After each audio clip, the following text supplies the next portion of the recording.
Hello and good afternoon to you.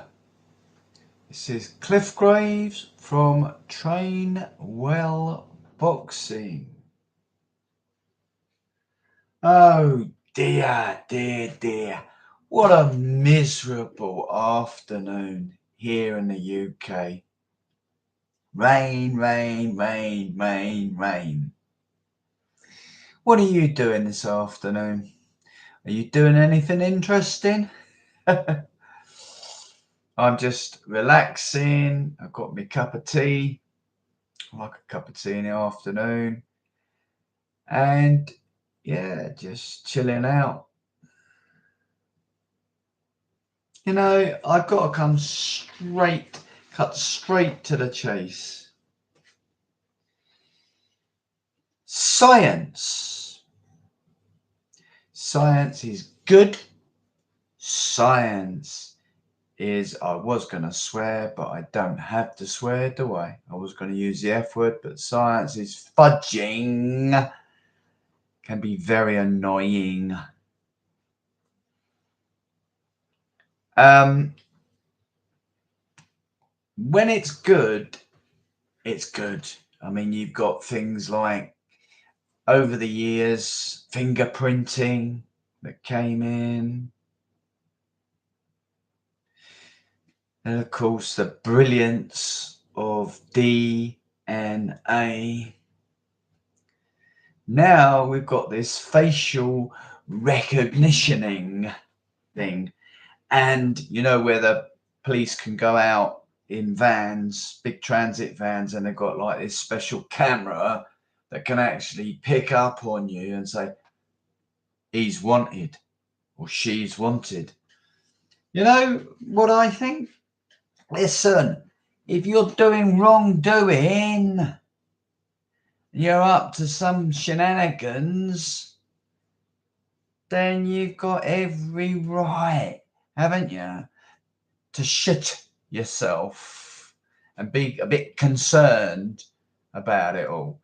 But listen, if you're not, you're peace loving, you're compliant with the law, you're just a normal member of the public, for example, walking around windows shopping on a brighter, not very nice doing it today, is it? But Saturday afternoons, window shopping. You might have gone in and got some shopping, might have gone for a coffee, a pint or two with your mates, whatever.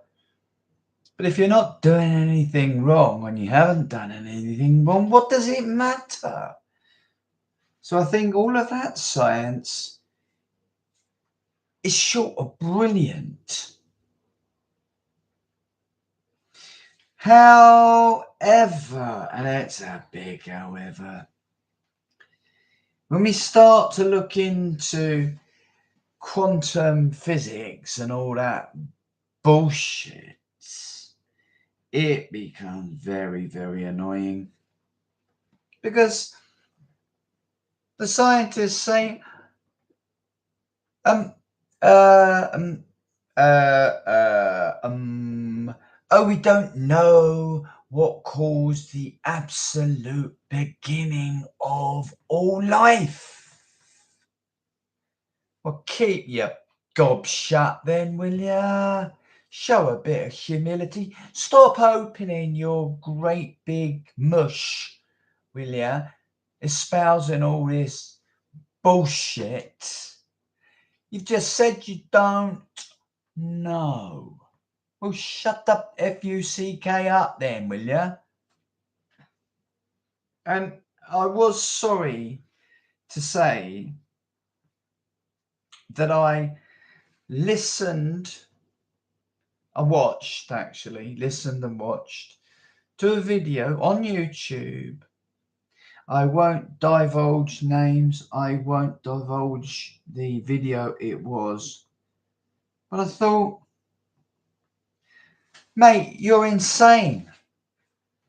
What the F-U-C-K are you going on about?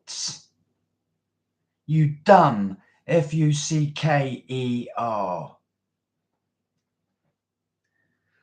Now this person had come on with a very, I would say, presentably looking, attractive young female. And she had presented a very powerful testimonial.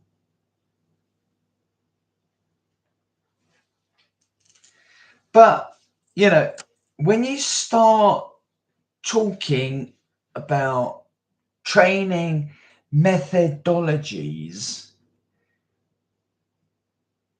you've got to stop and you've got to think what you're saying. And this applies to me as well, but you've got to think of what you're saying. Because sometimes people can be very discerning and they can smell a load of bullshit like a rat up a drain pipe. And this was the case. So the conversation was going something like this. Well, if you look at the two extremes of athletes, this person was saying, let's take the 100-meter sprinter Usain Bolt. At the other end of the spectrum, let's take the marathon runner Mo Farah. Now, yes, the size disparity is easily recognizable. One is very slightly built because they don't want to be carrying muscle like for 25 miles. I dig that. I get that. And the other is highly muscled. You choose which one's which. It shouldn't be too difficult. And they're saying, oh, you know, you cannot mix high intensity activity with lower intensity activity. You can't do that. It doesn't work. It will really, really screw you over. Well, I've never heard anything so preposterous in all my days. Because taking their analogy of athletes, let's take another one, shall we? Who remembers Daley Thompson? Daley Thompson, now 67 years of age, I believe. Daley Thompson was a decathlon Olympic gold champion twice. He went to the Olympics in 1980 and 1984.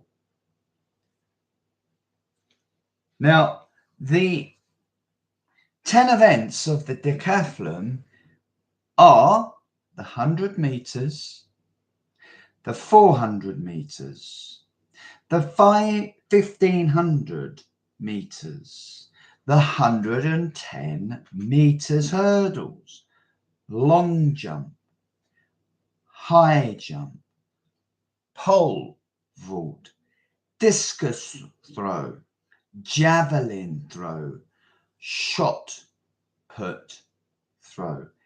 10 events, all completely different.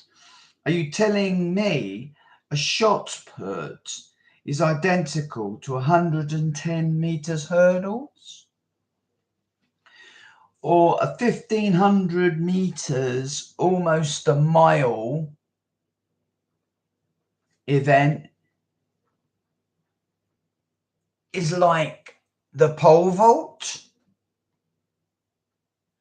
The pole vault and the shot put are extremely explosive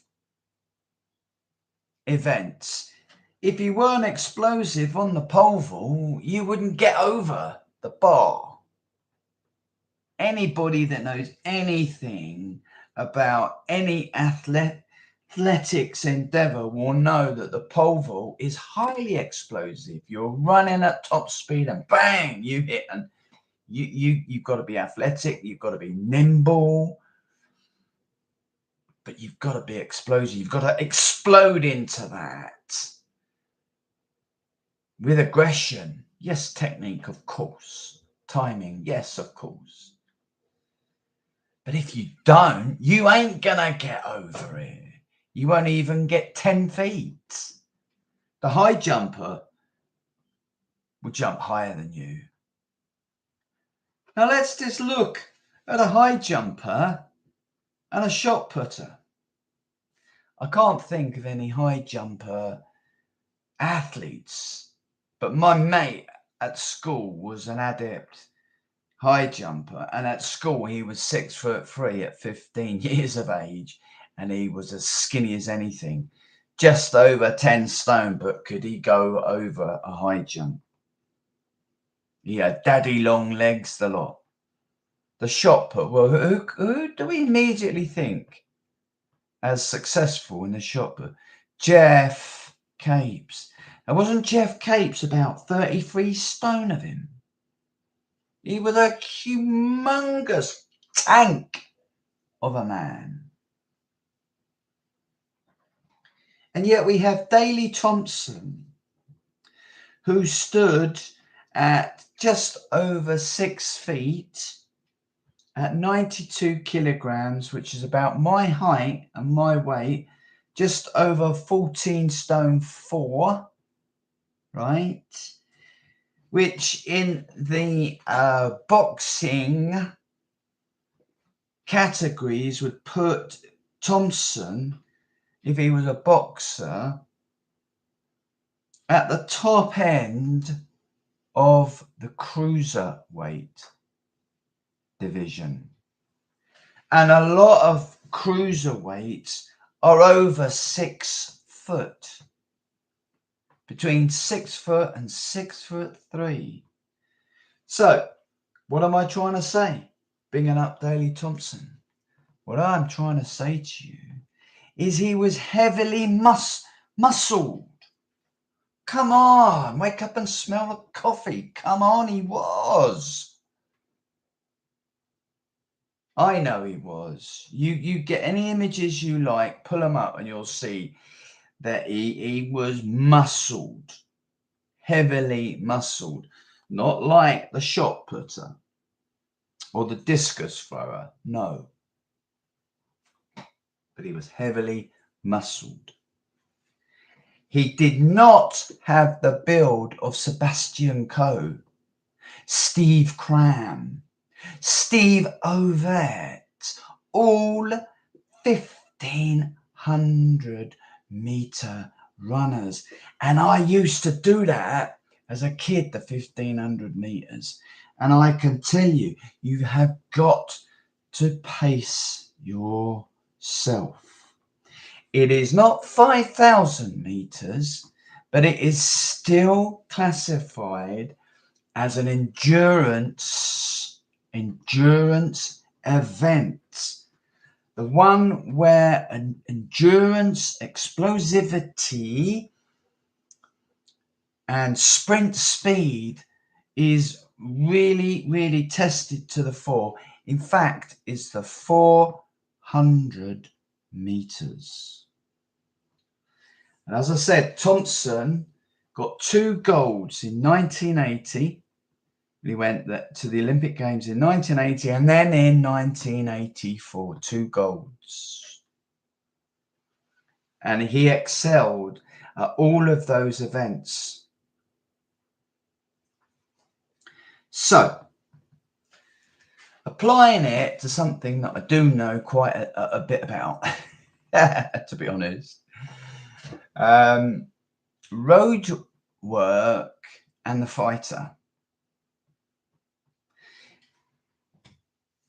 Are you telling me, Mr. Scientist, are you telling me that it's only the featherweights and the welterweights, etc., those lighter weight divisions, the lightweights, etc., that perform the road work, and the light heavy, the cruiserweight, the heavyweight do not? Are you trying to tell me that? Because of the difference in physiques. Deontay Wilder had a whole lot more muscle than Barry McGuigan, for example. But I can tell you both would have done their road work. Both of them. So what is it that constitutes road work to be able to fight toe to toe if need be for 12 hard, long, 3-minute rounds? Yes, interval training, yes. 100% yes. And you have to train when you're doing this type of training.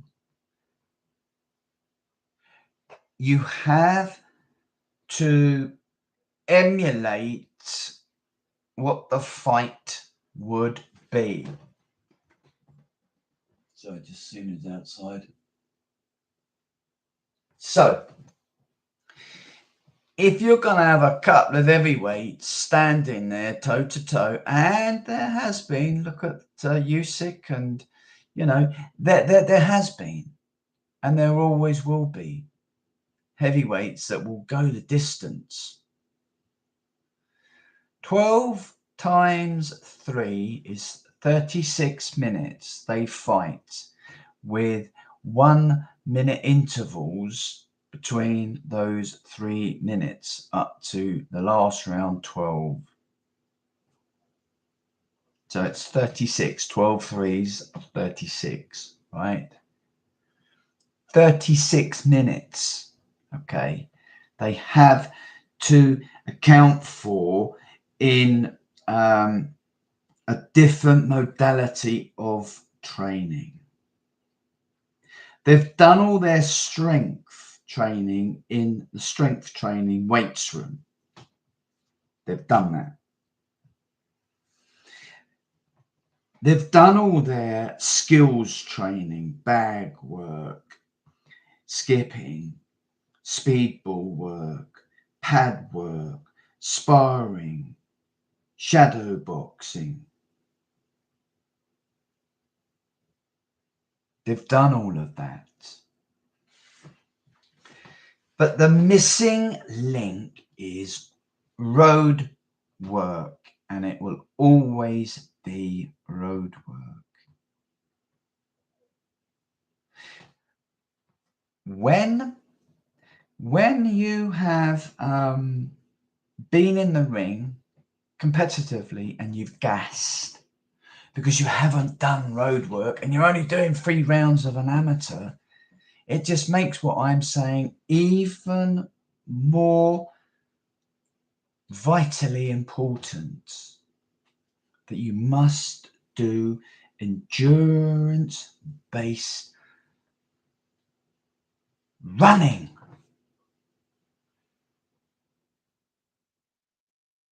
And it has to emulate 12 hard rounds. Now, I'm not saying that you go out on a leisurely jog. No, I'm not saying that. In any way am I saying that? No. What I'm saying is that you have to integrate sprinting, walking, and then that almost 400 meters dash speed. And that's the way you train your road work. So you are amalgamating all different training modalities, including sprinting, including explosive work, yes, but also including stamina and staying power training. And you have to have that. You have to do that.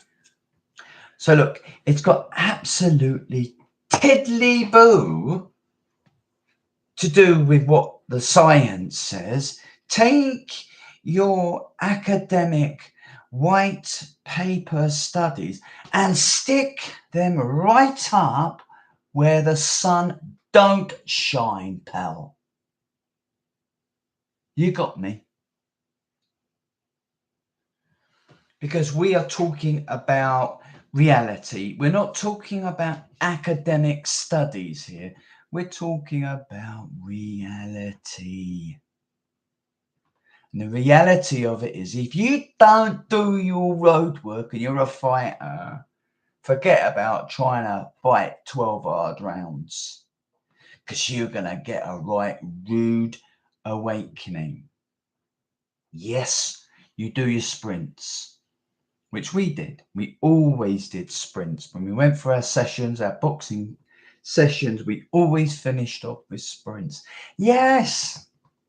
But this is what I'm trying to say.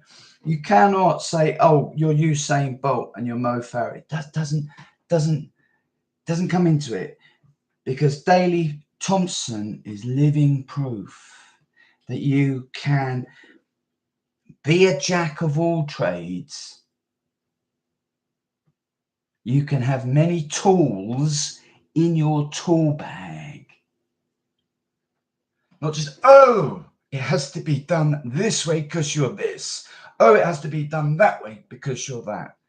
Which is a load of bullshit and lies and deceit. And deceit. So if you're a fighter, you do your road work. You do your long distance stuff for 36 minutes. You incorporate your intervals into that. You incorporate your hill sprints. You incorporate your running backwards where you can safely. You include your lateral running. You include your shadow boxing. You jolly well keep doing it. And don't listen to these fucking wankers out there. Thank you very much. This is Cliff Graves from Train More Boxing. Ciao.